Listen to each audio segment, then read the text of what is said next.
time. It's our time, my friends. Time for millions of maturepreneurs, 55 plus, who are hashtag not done by a long shot, to revolutionize how we lead, do business, and innovate our world. I'm your host, Janet Anderson, and welcome to my conversations with fascinating people who would rather inspire than retire.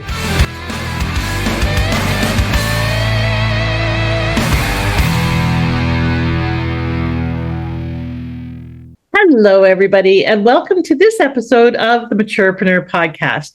I am your hostess with the mostest, Janet Anderson, the Maturepreneur Maverick, and today I have with me the bodacious and indomitable Janet Perez Eckles.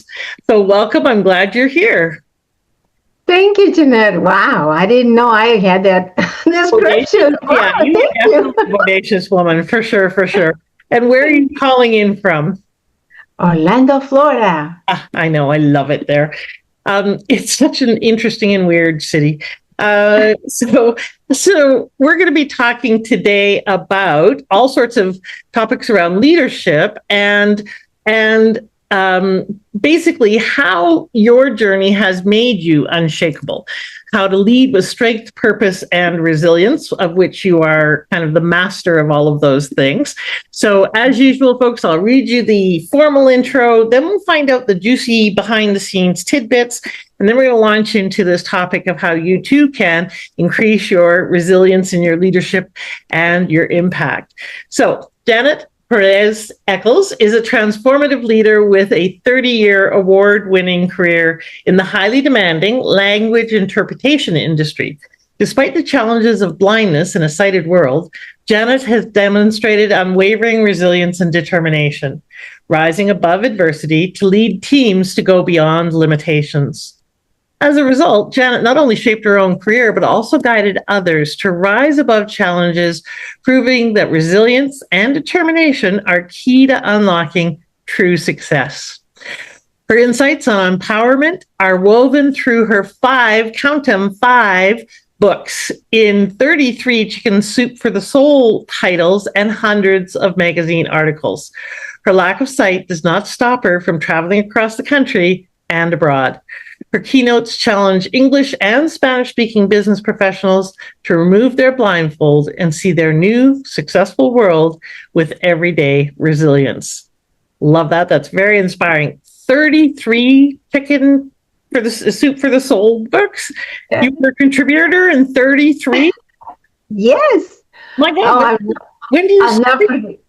33. I'll never forget the first time they accepted my first submission, which is extremely difficult to get a Chicken Soup. I was beyond myself. I thought, I can't believe I have a story in Chicken Soup. And then I just kept submitting, and 33 stories later, 30 different titles. Yeah. And they're all different stories from your life. Oh, yes. Yes. God, that's amazing. I don't know if I could muster up 33 stories. Well, I probably Okay, so those are quite the accomplishments. And how long did you work in? So you were in your career for 30 years, right? And then how long ago did you go out and start your own business? Actually, I didn't let it go. I'm still doing it part-time. And let me tell you why. I enjoy it so much. It'd be like leaving a hobby. It'd be leaving something that you just relax and do it almost automatically and then you enjoy thoroughly. So there's no reason for me to leave. Not only that, it fuels my writing and my speaking because I deal with so many different clients in so many different industries and different situations. So, so I started the JC Empowerment back when, 20 years ago when my first book came out. So, I've been doing both. Of course, that's very amazing. And it's also a really good thing for maintaining some stability through the entrepreneurial ups and downs and challenges and so forth. So, it's great that you still love it so much. So tell us something about you people would not guess, because obviously you're very inspiring and accomplished. So tell me something that people would not guess about you. Okay, something I probably wouldn't share once in a while I do for people who really know me. And that was when I was in my 20s. Mm-hmm. I was one crazy chica. I used to try a lot of things that were a lot of fun, including belly dancing. So I was a belly dancer and I used to teach belly dancing. I didn't do it in public, but I would teach it and for exercise. So, Awesome. yeah. It is, And of course, back then I had a really nice figure, I guess, and it worked yeah, out well. no doubt. I would expect, because belly dancing is hard. You use muscles that you don't normally use in other movements in North America. Yeah, So, yes. so incredible. That's amazing. Do you still belly dance ever? For your, No, like, as my new husband, and I've been married. It's going to be 6 years, and he keeps saying, "When are you going to belly dance for me?" And I'm thinking, you know what? I don't think so. fun. That would probably be, I mean, there's no problem. I still could because obviously it's, my muscles and I know the rhythm and all that and movement. I could, but it's like, I got other things to do. But actually, belly dancing is an exercise way back in Egypt that started to prepare the body for childbirthing. So I belly danced quite a bit. And by the time I had my 3 little boys, no anesthesia, 2-3 hour labor tops, like didn't even mess up my makeup because my body was so used to that movement. oh, wow, that's amazing. See, just squeeze those little guys out. Oh my God. No anesthesia. Woman, they would have to knock me out before I even got pregnant to be able to get through that whole process. No, and I didn't want anything. I don't even give me an IV, don't give me epidural, don't give me Loca, absolutely nothing. I totally refused, and it was great. Now I'm not going to say it was painless. Yes, the pain was extreme, but I worked with my body, and it was a pretty easy process. That's amazing. Okay, look, if you can have your children without anesthesia, you can certainly dance for your husband. Okay, don't tell him that, but I will do that. Deserves to have that little treat. I'm just saying. I don't even know him, but I think he probably deserves it. All right, so let's talk about you and your journey and leadership, and we want to talk about leading with clarity through even some of life's darkest moments. So let's start with your story, because obviously you're drawing on your biography and your background. So tell us what your personal journey has been, and what is your why? Why do you do what you do? Because I'm sure these are closely related. Yeah, I can't wait to share that with you. It is so much fun. Well, when I moved from Bolivia with papers in hand, and my parents prepared to fill every requirement that the immigration department had. So came into the country legally. I was 12 years old with dreams of a life of, in the United States, everything is wonderful. Mm. Well, for me, it started out that way until I reached the age of 30. Mm. And that's when everything began to just crumble. I was already married and I had 3 little boys. My husband was very successful. I stayed home with taking care of our sons. Life was actually like a dream come true for this little Bolivian girl. But life turned out differently from a point where I noticed that my eyes were changing. I couldn't see out of the side of my eyes like I could before. And what was happening, Janet, is that a disease of the retina was taking away my peripheral vision. I inherited that disease from my father, and in 18 months, the little sight that I had left, this, in spite of prayers and visits to ophthalmologists, herbal healers, no one could give me an answer. So 18 months later or so, I woke up one morning, and that little sight I had left had closed in completely. I was in total blindness. Everything was dark. It was horrifying to me because I was facing the rest of my life being blind, because there still isn't anything that could be done. And my little boys needed me. And at that time, my husband couldn't take the trauma in our marriage and came home one day and said that he found somebody else. So there I was, rejected, alone, in darkness, feeling that God had been punishing me for something I didn't think I deserved. So it was a pretty dark moment in my life. And I think that's when sometimes when you reach your bottom, right, that you have no other choice but to look up. And that's what I had to do, Janet. I had to make a decision. Do I live in self-pity with a victim mentality? Poor me, what can I do now? I'm lost, my life ended. Or decide that I would do something different. And what I chose to do is just surrender everything to God. And when I did, something beautiful happened inside of me. I didn't lament in what I lost anymore. I began to lavish and focus on what I still had. I could still hear, I could still speak, I could still walk, I could still love, I could still think. Sometimes not too clearly, but I could still think. So I decided I will just turn my focus on being the mom to my little boys. I wanted them to see an example of how, yes, life can have adversity, setbacks, even blindness, but you can still move on. So what I did first, I taught them the sense of humor. Sometimes they would trick me, and I didn't punish them or get mad at them. I would laugh with them, teaching them, yes, let's have fun with this. And I remember my little guy, he was 4, and he had his friends over, and I heard him say, my mommy has eyes at the end of her fingertips, because they saw me feeling everything when I fix their meals and everything. I would, touch things so I know where things were. And so he thought I have eyes at the ends of my fingertips. But I did teach him to grow up with that resilience, because I wanted to model that for them. Absolutely. Well, so that must have been a very, very, very trying period. Did your husband leave right after you became fully blind, or was it a while? You know what happened? It was months later when he made that announcement.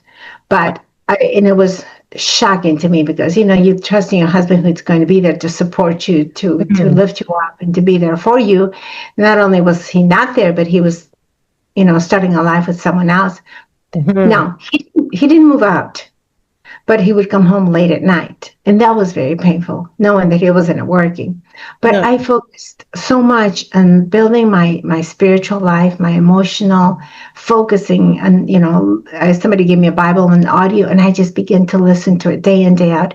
So I developed a strength and a new focus and a new way of seeing my blindness, not as a disability, but a challenge that I knew I could overcome. And that's when everything happened.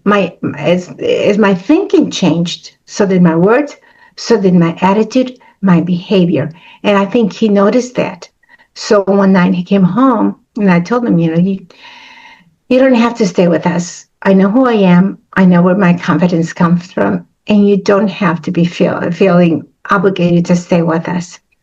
And I think that reaction on my part also helped him see that I was somebody different. And so days later, he came back and said, I made my decision. I decided to stay and devote my life to you and our sons. So God healed our marriage, and that episode of my life moved on. Oh, yeah. Okay. So wait, he did end up staying? Yes. Okay. I decided to, leave everything else behind, leaving the other woman behind, and to devote and commit his life to me and our sons again. So we started pretty much all over again, together as a married couple. Oh, that's amazing. Okay. And that must have been quite a journey of forgiveness and trust for you as well. That's a good question. Yes. A lot of people don't ask me that. They just think, oh, that's so wonderful. That took a lot of forgiveness. Let me tell you why. Because I wasn't that same woman that I was before. Oh, how can I be happy if my husband doesn't love me anymore? How can I be secure? How can I be whole without him but myself? I didn't think like that anymore. I realized I know who I am. I know what I stand for, and I know who makes me happy, who fills the void in my heart. It's God, it's not my husband. So I figured I'll be married to him. We'll do the best we can for our sons, but I'm not going to be depending on him for my marriage, my happiness, or my security. So there was no sense of, oh, what if he does it again? Or, oh, I have to make sure that, I'm always on top of this. Not at all.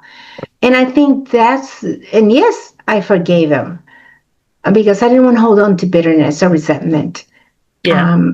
That would have been so unhealthy for me. I didn't want to do that. Absolutely.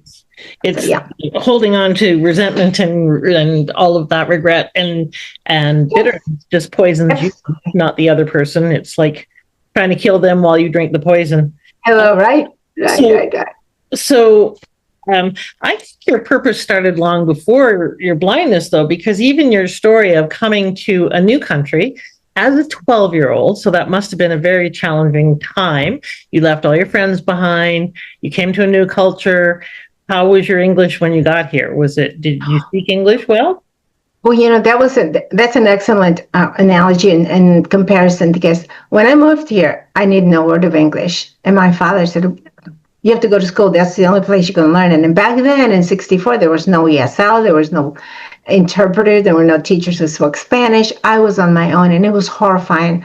And I remember telling my parents, I just don't want to go back to school, because girls were kind of mean. They were making fun of me because I was different. I had my ears pierced, something so different back in 64. No American girls had their ears pierced. Mm-hmm. So I was humiliated in many, many ways. But my father said, you have to tough it out. That's the only way we're going to learn to speak the language, and you have to learn to speak it well and learn it fast. Wow. And so that transition from moving from Bolivia into an American culture, being pushed into an atmosphere was humiliating, it was frightening, it was so uncomfortable and painful. But that prepared me to move from my life from being sighted to being blind. Mm. I didn't sit there and feel sorry for myself. Who's going to help me? No, I had to figure out how to cook, how to clean, how to take care of these little boys. I had learned that. So that it strengthened me, what I went through as a child. Mm-hmm. So a good thing. Well, and yeah, so I think obviously you grew up very strong, and you grew up with that sense of determination. Otherwise, you wouldn't have been able to come here and do what you did. Because, I mean, if I think about, for instance, if I was dropped in, I speak a little bit of Spanish, but if I was dropped in the middle of the Ukraine or something like that with zero language skills and none of the tools we have now, no instant translators, no, pocket phone with dictionaries on and all of that, and had to learn the language without any support or help, and navigate through the culture and, go to school in junior high and high school. Oh my God. I'm pretty good at language. I'm pretty good at picking up things, but that just sounds so daunting and hard. It was traumatic. Because I was 12, the puberty age, hormones, 12, 13. It was just really a dark place. And my parents, they really didn't have their, okay, let's sit down and talk about this. They were trying to navigate the United States themselves. They were trying to learn English. They were trying to keep a job. And back in the day, immigration was different. Mm-hmm. You either got a job, pay your own way, or you go back to your country, because it was one of the requirements was for us to have $2,000 in the bank in the United States, so that in case my parents weren't able to get a job, they would use those $2,000 for the family to go back to Bolivia. That was the agreement, which I think is fair. Yeah, I really do. And so my parents had to prove that they were going to be here, working, be productive, contribute, and not be a burden to the United States government. So they were focusing on that, not to figure out how we're going to deal with this 12, 13-year-old girl who's not adjusting well, Yeah. So I had to do it on my own. I got to say, I get pretty pissed at people who say, oh, people who come here should know the language better or whatever. It's just like, do you have any idea of the fortitude and the character it takes to reestablish yourself in a new country? No, you don't, because you go places and you don't bother learning the language at all to even. Right. Anyway, makes me annoyed when I travel and I come across typically some Americans with that attitude. I got to say, not always, but mostly. And I just want to smack them upside their stupid heads. And, right. As an aside, my judgments aside. Okay, so your why is what? Tell me why you do the work you do. What's the change you want to create in the world? I do it because there is somebody out there who's going through adversity, through pain, and feels overwhelmed by life, but they need to know they don't have to live that way. There is something beyond their limitations, their adversity of what they perceive as handicaps. There is so much more. My purpose is not just to tell them or write books or stand on the stage and tell them. I want to show them that, yes, I know life can be tough. Life can be so cruel, unfair, but there's always something to be grateful for. I know that sounds crazy, and I don't know if we're going to cover the other tragedies in my life, which blindness is the most insignificant one. Yeah, there is always something to be grateful for. So my purpose is to talk to that Mary out there who's just saying, that's it, I can't go on anymore, for me to touch her, to show her, and to be an example that, yes, you can stand up. Yes, you can move beyond your circumstance. And let me show you why. So that purpose gets me up every morning, Jeanette, to write, to do videos, to speak, and to blog, and to whatever I need to do. Oh, I love it. I'm actually truly inspired and humbled, and I have quite a few people that I talk to that have overcoming stories, but they don't have the same groundedness in the real desire to be that example. And I really appreciate that it's about living your purpose. You know, one of my taglines or my lines is, I want you to get that you matter and live like you do. The living Absolutely. you do makes all the difference. It's one thing to have a purpose. It's another thing to live day in and day out like that purpose matters, like you matter, like living into that makes a difference. And so I love hearing your commitment to that. It's so clear. I literally have goosebumps because it is exactly my deepest hope for people, is that they do just that. Whatever their way is, right? It's not always, doesn't always have to be, you know, to stand up on stage and speak. It's whatever their way of living into it. But as you mentioned, that wasn't the end of your challenges by any means, and you've had more than your fair share of trauma. So what was the next thing that you had to work through? Yeah, I guess you could call it traumas, but I call it material for speaking and writing. Only because I like to be able to share what I went through. Well, it turns out that, you know, pretty much I became adjusted to living without sight. You know, I learned to do everything at home. And it just so happens that God opened the door for me to begin an award-winning career as an interpreter and a leader in that industry. But there was something else I needed to do, and that is write. Well, I was about to finish my first book. Tragedy struck again. We received a phone call late at night telling us that our 19-year-old son, Joe, at the time, was wounded. Now, Joe, being my youngest, he was always a little character, always made me laugh, always played tricks on me. He was a leader in every aspect. He was captain of the football team. He was attended Bible study, and he was wounded that night. He called us to the emergency room, and we rushed over there. We waited and waited, and I asked the doctors, you know, where is he? How is he? What can we take him home? I just can't imagine anyone hurting him. It wasn't a car accident or anything. And that's when the doctor said that my Joe had not survived the 23 stab wounds he had received. Oh, my God.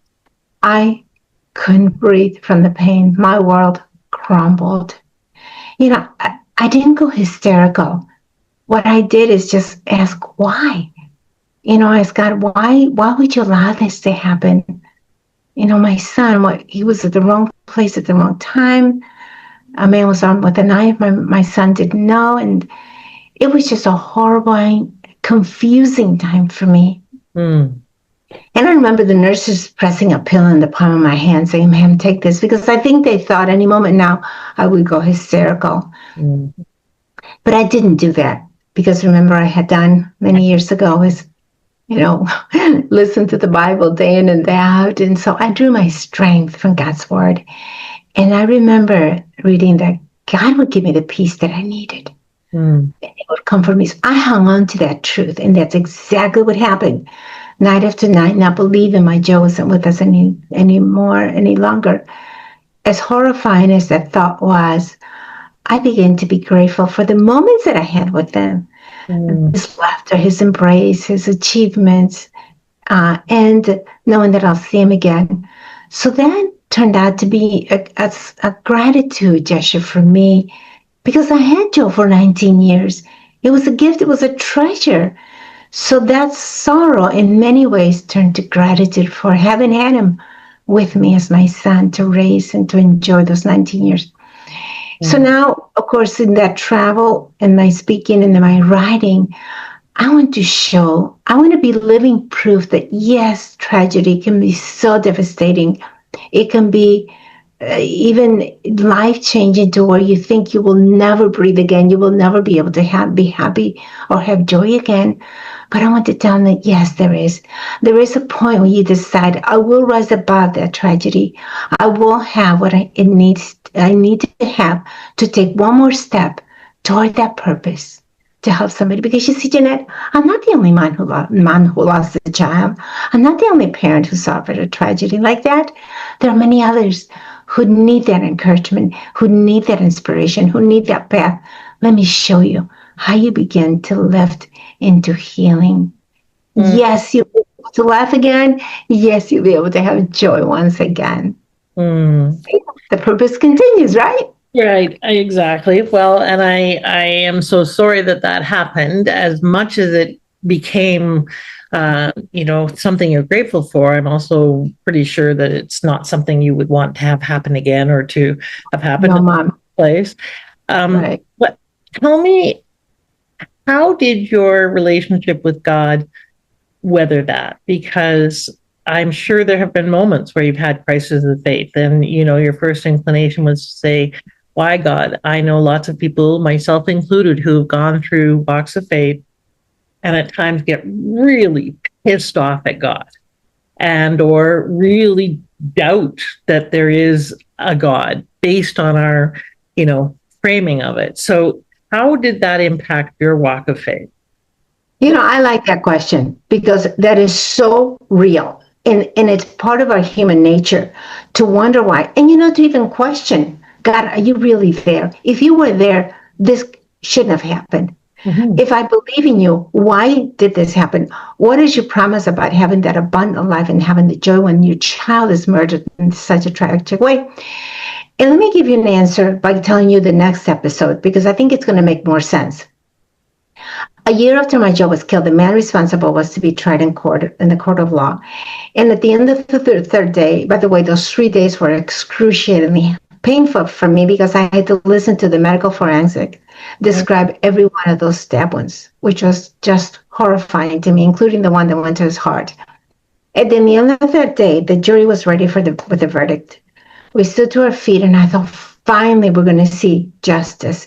I relayed all this in my latest book. But at that moment, I thought, finally, the man is going to get what he deserves after what he has done to my son. Because the man just left with a scratch in his cheek and went home. So the verdict was ready, and it read, we find the defendant not guilty of all counts. He went home free. In Florida, we have a law that says if you feel like your life is threatened, you're justified to kill the other person. So the man's defense attorney built a case on self-defense, and he was totally acquitted.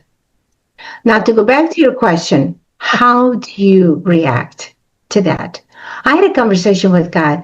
I said, your word says that all things turn to good for those who love you and are called according to your purpose, but I don't think I'll ever figure out how this horrible injustice could ever turn to good. Mm-hmm. So went home on our knees, praying and praying, asking for peace, asking to try to understand why. To this day, nobody can believe that verdict. Even the prosecuting attorney couldn't believe it. But then in prayer, Jeanette, what happened is I realized what I needed to do was to forgive the man who killed my son. And when I forgave him, that erased any traces of bitterness, resentment, or anger. And that's when God answered my question. See, when I asked him how he could turn it to good, he turned it into something so beautiful. That beautiful freedom that only forgiveness brings. See, I would never known how amazing that is to be able to forgive somebody if we probably didn't have to face the forgiveness of that man who killed my son. Yeah. So in every aspect, in every step, I think, God, why me? Why do you choose me to show your faithfulness in such a powerful way? I don't deserve that. I don't deserve that grace in that amazing way for him to bring healing to that. So that's my journey. That's how I turned around. Well, okay. So yes, for sure. The more we have to forgive, the more the freedom, I guess, or the breakthrough or the lesson in the actual forgiving. And I know that there are people listening to this who sometimes hear forgiving as condoning, who hear forgiving as it's okay that they did that, which is not really, for me, forgiveness is not about condoning what someone did. It's about releasing the resentment that I hold towards them, which does nothing for anybody, and really truly just still being willing to see them as a Yes. human being. Right, And because the forgiveness you're extending is for yourself, not for the other person. I mean, that man probably doesn't know I forgave him. I don't know, maybe he heard me speak somewhere, who knows where, I didn't know where he's at. That forgiveness is to release the freedom to your body, to your life, and to your future. So we really forgive for us to be able to be set free. Now, the punishment that man received, in other ways, that's not mine to look for or worry about. God will take care of that. right. But what I needed to do is continue with my purpose, and it's a beautiful thing to share, because there's so many people that come up to me after I get off the stage. They say, I don't know how you did that, because I can't forgive so and so who did this to me. Or some say I can't forgive myself. Which is true. And I say, sometimes, I agree with you. You can't do it, but with God, yes, you can. At least that's my experience, right? Something so big only God can do. So I have a bunch of questions, but one of them is, and we got down on our knees. How did this next tragedy impact your marriage? And was your husband a man of faith as well? Well, yes. By then, when God healed our marriage, we both committed our life to be stronger Christians and to grow our faith. So he was very much, a very strong man, a strong Christian.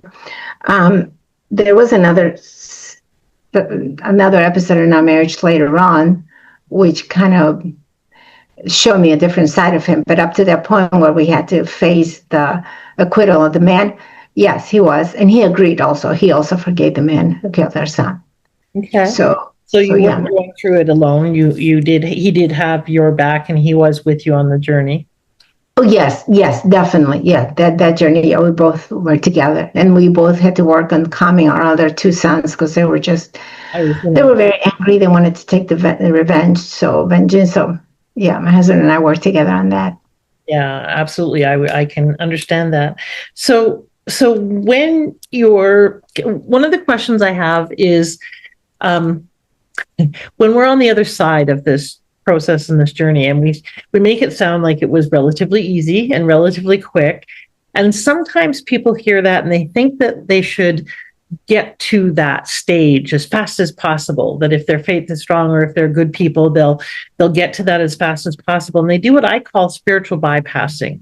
They go to all is forgiven, when really truly it's not. They just want it to be. They just hope to, they think they should be that kind of person. You know what I mean? And so my question is, how did you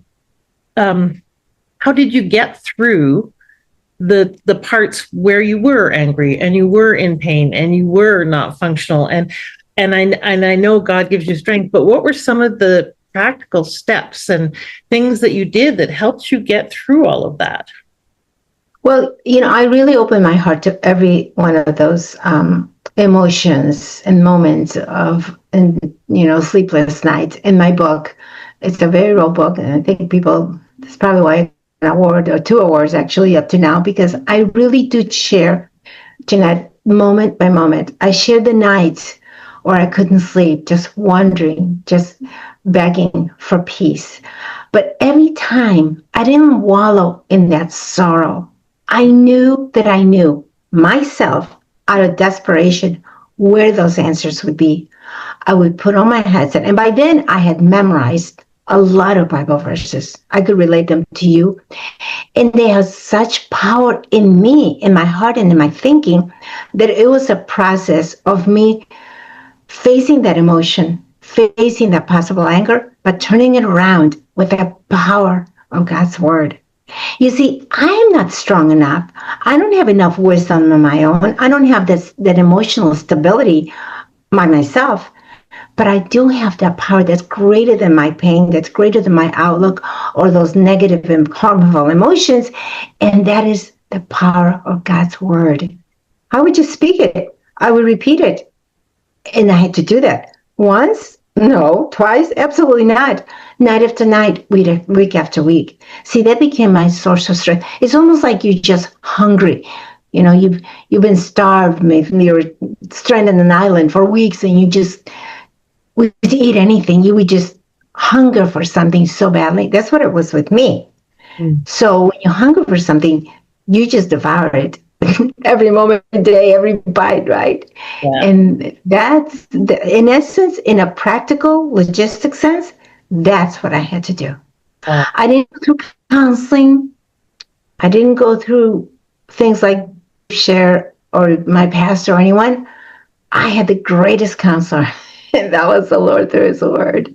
Mm.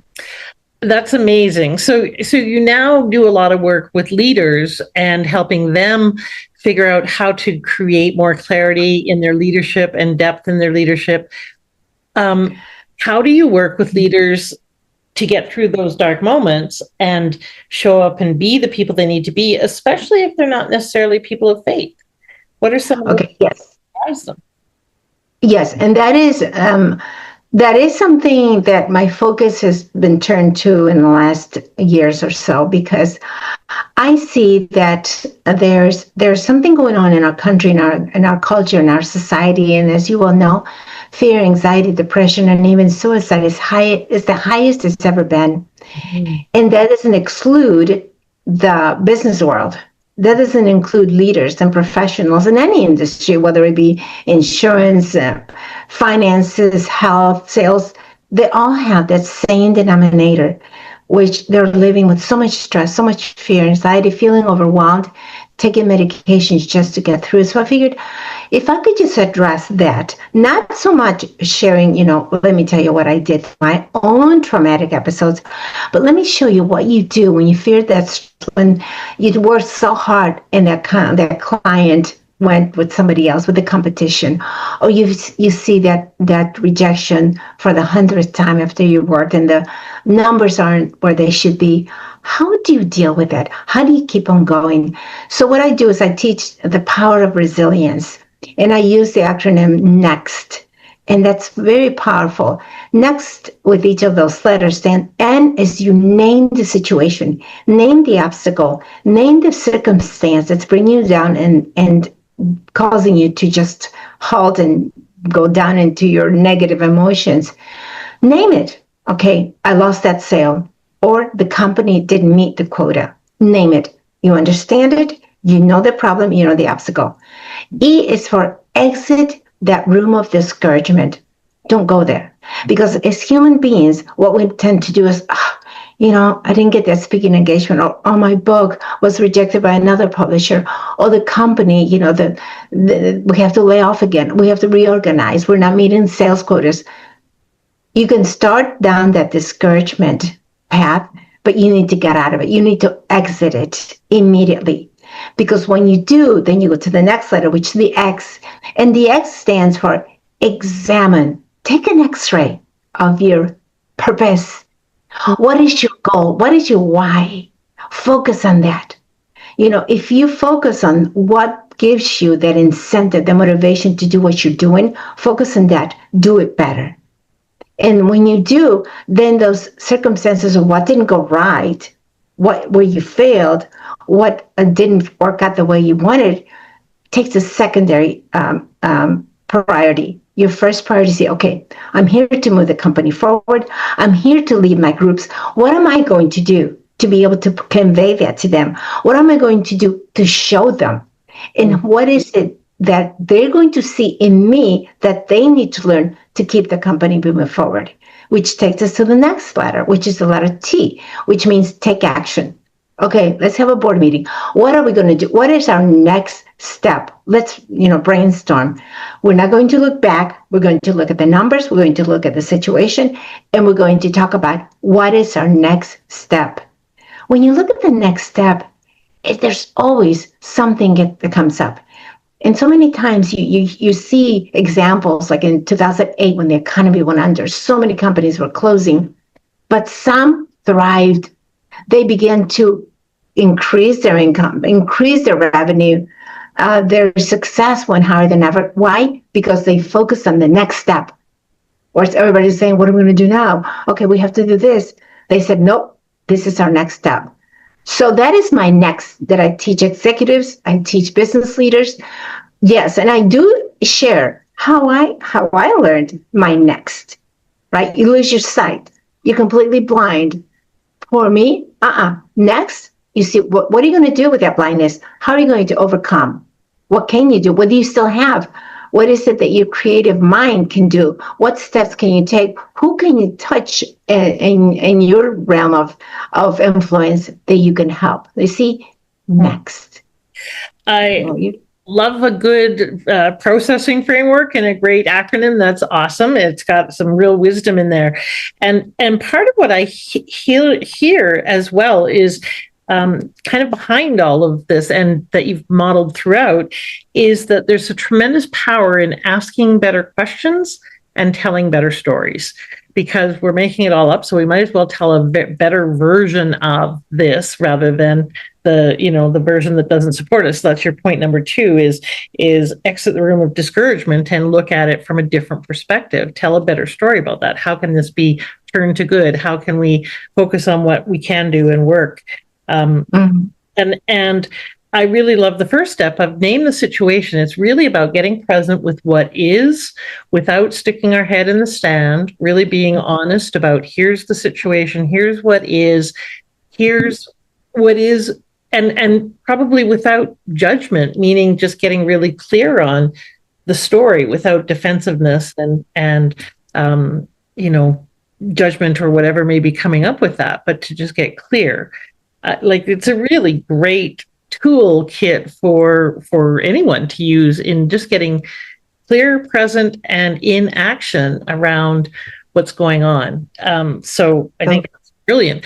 How do you use this when you're working with teams or with leaders, or how does this play out in the corporate world or in your business? Well, and for example, in a workshop, we have small groups that can share. And surprisingly enough, what business people, business professionals in any industry right now are facing, yes, they're stressful in the workplace, but you know where their stress, anxiety, and fear comes more from? Their personal life. So when we talk about, name, what is it that steals your peace? See, you're not telling them, what's your problem? What are you facing? What is it that steals your peace? Then they begin to think, wow, that is something that I never thought about. My peace, I can't keep my peace when I think about this, or when this obstacle comes up, or when this situation comes up at work or at home. So let's name it, and let's identify it, and let's turn it around. Okay, so in what kind of room, what's your next emotion? Well, I feel stressed, and I just feel like, my priorities out of line. I don't know what else to turn. There's so many things, different people pulling me. Okay, that's what you're thinking. That's going to keep you in your discouragement room, because what happens is your thoughts turn into the words that you say, and the words that you say dictate your attitude, and your attitude is going to dictate the course that you take, the direction you go. So it's so important to be able to control the thoughts. So we discuss, okay, what thoughts is it triggering? Sometimes it's tough to admit, but when they do, they realize, wow, I didn't realize I could control that. The thought comes in, but is it real? See, our emotions are real, but are they true? Sometimes they're not. And that's a huge difference. And so we go letter by letter, and they share, and some of them come up, this was my biggest obstacle. This was my biggest giant, but I'm going next to the next step, because this is what I learned to do. This is what I'm going to do. And this is what I propose to keep on doing day in, day out. My goodness. Okay. That was a mic drop moment there. So I just want to circle back to it, because you said emotions are real, but are they true? So can you just expand on that a little bit? Because I think people might have heard it. Let me give you an example. I'm blind. Yeah. Oh my gosh. How am I going to be? I'll never be able to raise these boys. I can see what they're doing. They're 3, 5, and 7 when they fight. I just can't do it. That emotion is real. Sorrow. Sense of helplessness, that's real. But is it true that I can't be a mom to these boys? Absolutely not. I can be a mom to these boys. I can learn how to do things. I can learn how to help them with their homework. I can learn how to memorize phone numbers to go rides for soccer practice. There's so many things I can do. Those emotions, yes, they're real. When one of my boys said, "Mommy, it was picture day today, and they told me I wasn't ready." I thought, oh, I can't believe that.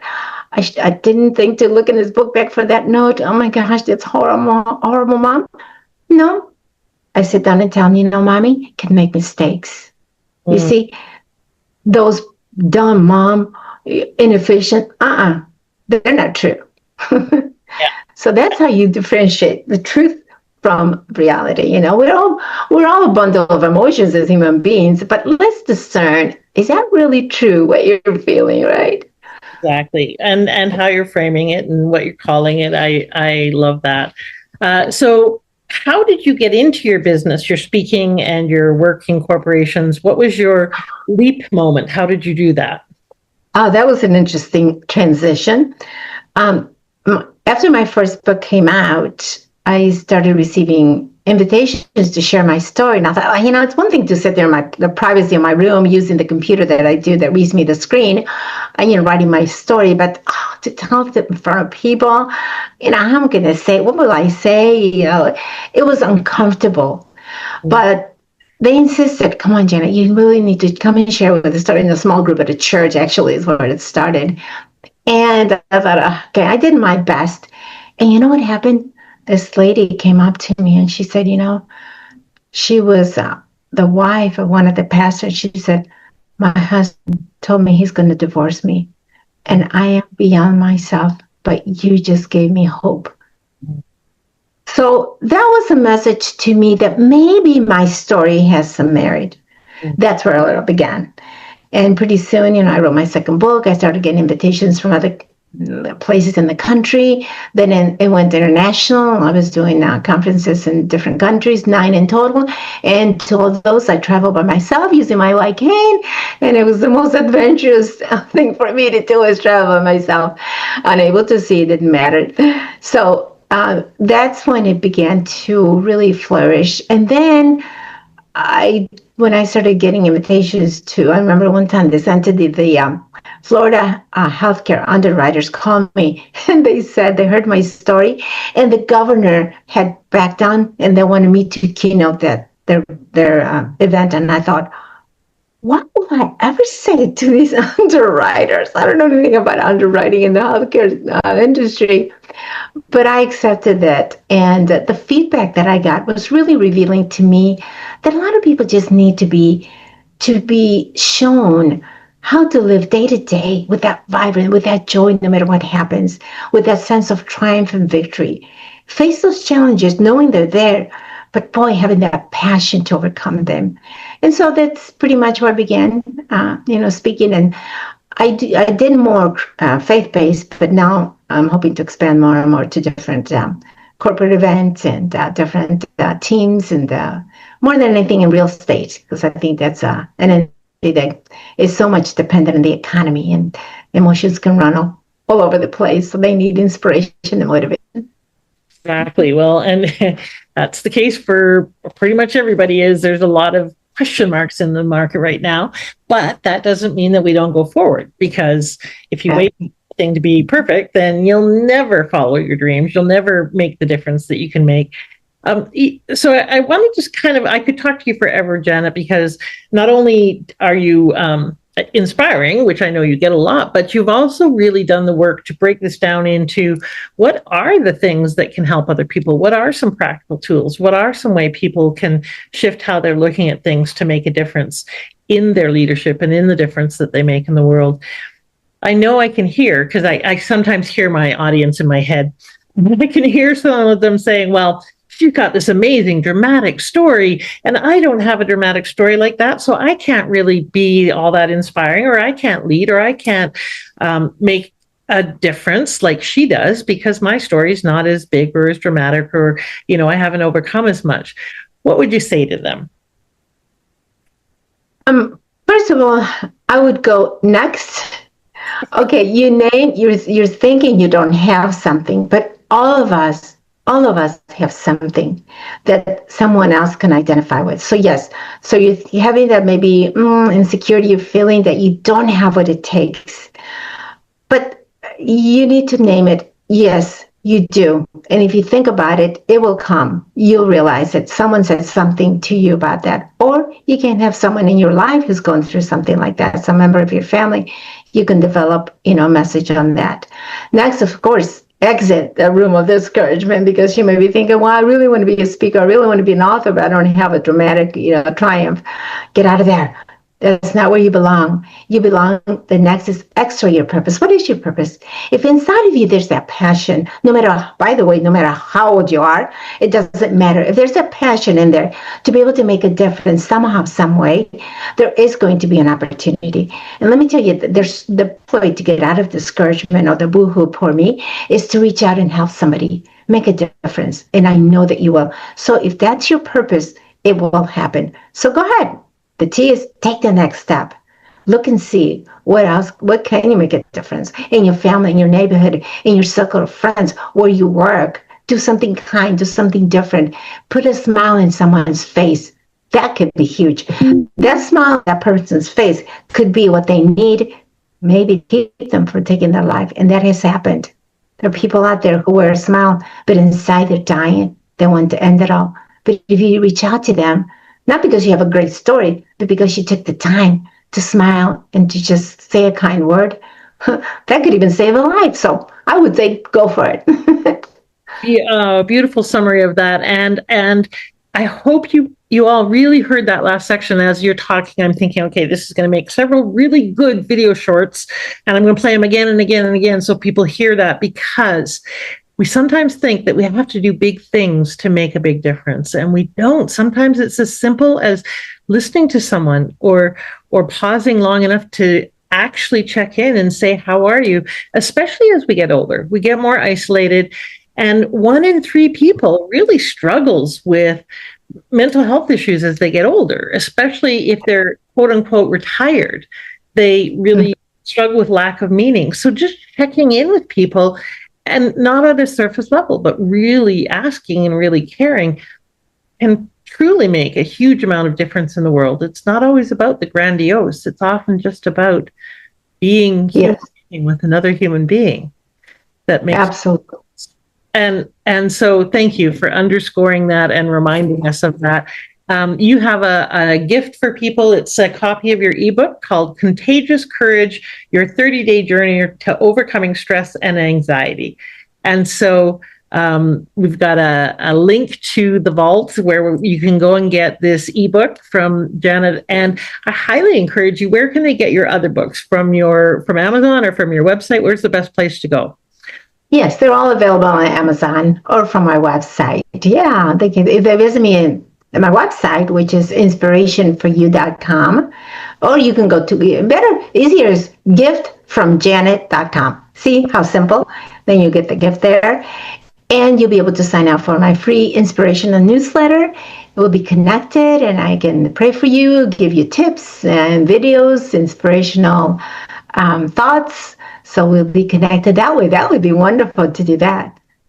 I love that. Okay, so ladies and gentlemen, please, we've started something a little new here called the Vault. What that means is you go to the link in the show notes, go to the Vault, sign in if you haven't already signed up. If you've signed up, you'll just go back in, and you'll be able to get Janet's gift, her ebook, Contagious Courage. I keep wanting to say courageous contagion, and that's not it. Contagious Courage. Plus, while you're there, you can also go and download other speakers' wonderful gifts and see what episodes you missed that you want to go and check out, and get as many gifts as you want from all of our previous guests by just going into the Vault. Go that one time and you can get everybody's items. And then, Janet, when people come back for other episodes, they'll see your inspiring gift and be able to go and get it long after this episode has aired.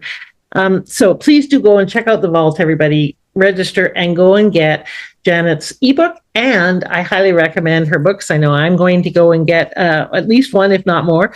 And the best place to find you and to get more information about you, Where would you send them?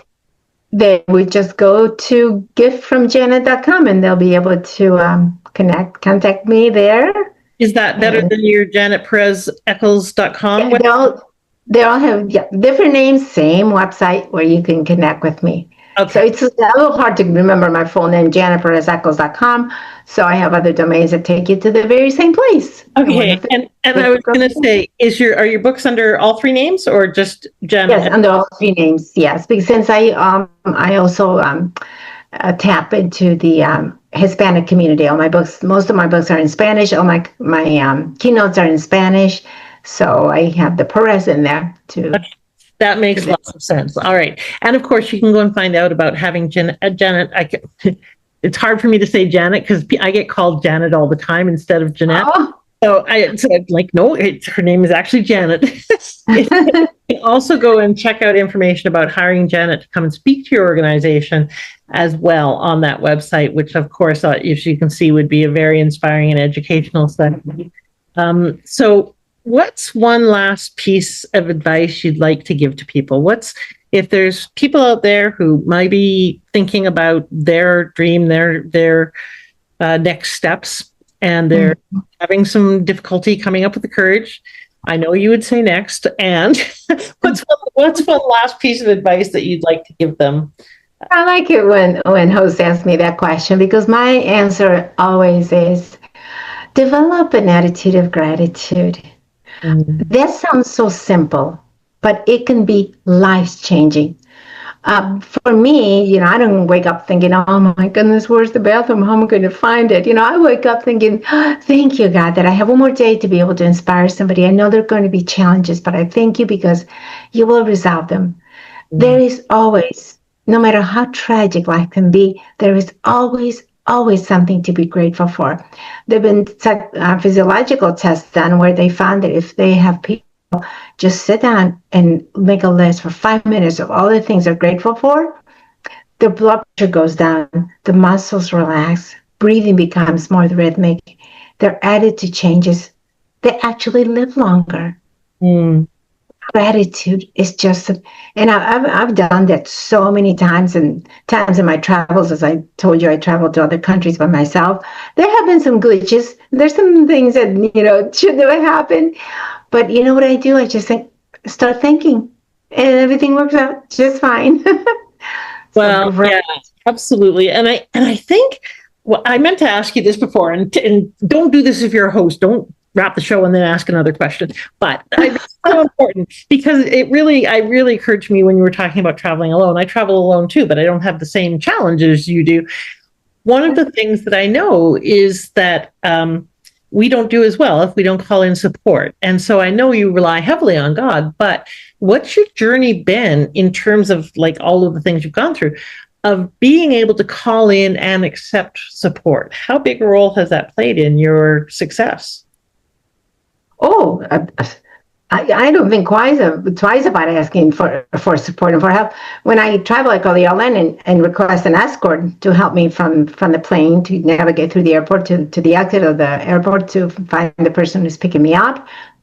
I don't have any problem. And of course, in my business, I have a team that works with me, and I delegate a lot of tasks to them. But even before I was working with a team, a lot of things that I needed to do, I would request help, and I would make sure that, a lot of times I found, though, that people like to be needed. Like when I tell my friend, let's go shopping, they go, yeah, I'll take you shopping. They love it. And we have such a good time. So I like to enjoy whatever I'm doing. I like to enjoy it and make it fun and have a lot of rich times together with whoever I'm with. So, my friends like to be around me. They like to take me up and go out to dinner and that. So that's a way that for me to be able to get things done, to buy the things I need and have fun at the same time. So, yeah, I would encourage people to say, don't feel bad about asking for help, because you know that inside of you, you also are giving to that person. That's so important to learn to give as well. Even if an escort I never met before in the airport, they asked me, I'm sorry, ma'am, were you born blind? Because a lot of people, when they see me, they can't tell I'm blind unless I have the white cane. So they don't know if I still have some sight left. So I was telling, I don't see anything at all. I see the same with my eyes open, with my eyes closed. But let me tell you what my life is like when I see my life through the eyes of my heart. And I started telling them, some of them start crying. They say, I really needed this inspiration. So I always find ways to help people do. Yeah. I hope you heard that. Those of you who have ever said, I don't want to be a burden. That story needs to go, because this is a beautiful example of how to really think of that. It's an opportunity to give someone else a chance to support, to help, to feel needed, to feel wanted, to feel like they make a difference. And while you're there, you can lift them up too. So thank you for that, Janet. I really appreciate that. My challenge, my question for you and for all of us, and by the way, I'm going to do this myself, is to get back to my gratitude journal. I was doing it for a while. I'm terrible at maintaining discipline about little things, but honestly, I need an attitude shift in a big way. And you're right. The fastest way to that is to sit down and write for 5 minutes what I'm grateful for. It shifts the focus entirely out of the sucky stories and into something far more productive. And so thank you for this really sound reminder. I appreciate you and the work you do. So thank you for being here, Janet. I appreciate your time. Ladies and gentlemen, please do the T part of the next and take action on something you've heard today that has spoken to your heart, that has made a difference to you, because the ahas don't mean anything until we implement them. So please go and take action. Thank you for being here. Thank you for listening. And please share this episode with another person. You just never know who might need to hear this encouragement today. Thanks so much. Bye for now.